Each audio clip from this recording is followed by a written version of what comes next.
El santo del día, San Hugo, 1 de abril.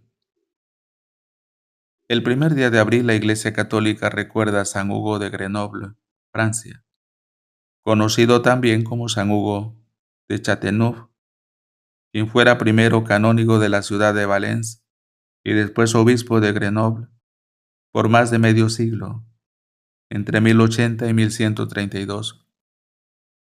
San Hugo fue un ferviente defensor de la reforma gregoriana, un hombre con una fuerte inclinación a la vida monástica, pero cuyo amor a la Iglesia, cuerpo místico de Cristo, lo condujo al servicio pastoral, al que se dedicó con ahínco.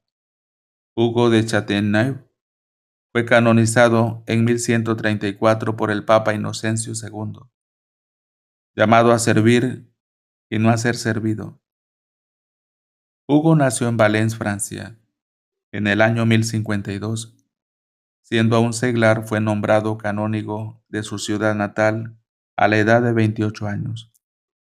Su piedad intensa y buena formación teológica le habían granjeado fama de hombre prudente, abocado a los asuntos de Dios. Por esta razón el obispo de Valence lo invitó a acompañarlo al concilio de Aviñón de 1080. Ese año precisamente sería elegido obispo, sin siquiera ser sacerdote.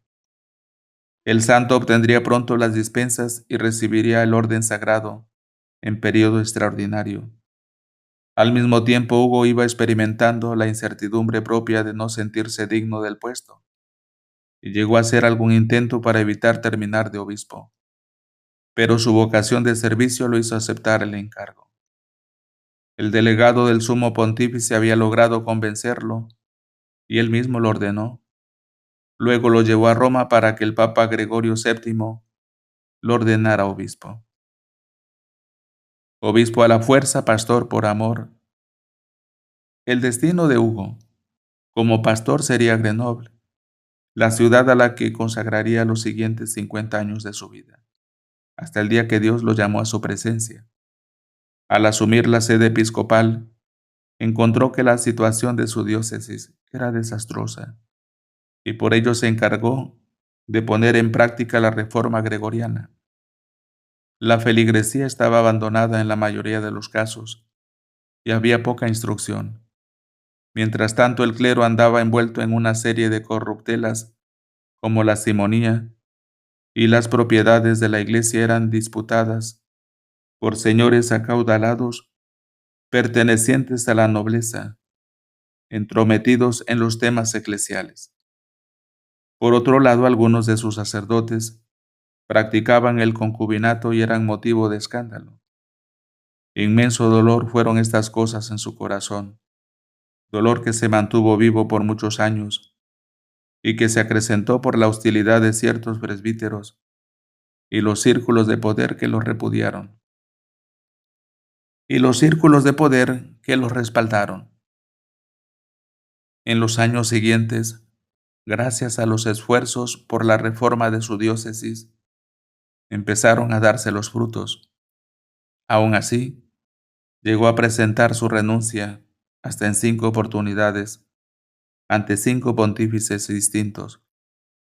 San Hugo disponía de razones para tales pedidos, pero también era innegable que el deseo de dedicarse al estudio y la oración seguía intacto en su interior. Con todo, fue capaz de mantener un vínculo continuo con la vida monacal. Contribuyó incluso a la fundación de la Orden de los Cartujos, al tiempo que su corazón ardía cada vez más de amor por aquellos que Dios le había confiado. El olvido de los bienes de este mundo. Por los pobres de Grenoble, llegó a vender hasta su carruaje, sus caballos y sus mulas, con tal de ayudarlos con el dinero obtenido. Con San Hugo no había suntuosidad ni cosas superfluas. Los bienes eran dones gratuitos de Dios y a él pertenecían. Después de quedarse sin los medios para movilizarse, se dedicó a recorrer su diócesis a pie, parroquia por parroquia, iglesia por iglesia, pueblo por pueblo.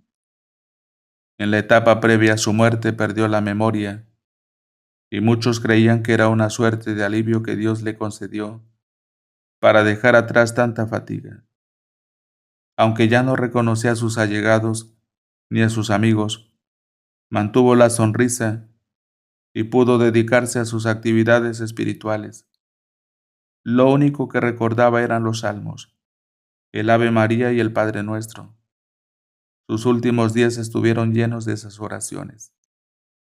San Hugo falleció con casi 80 años, el 1 de abril de 1132. El Papa Inocencio II lo declaró santo 2 años después de su muerte.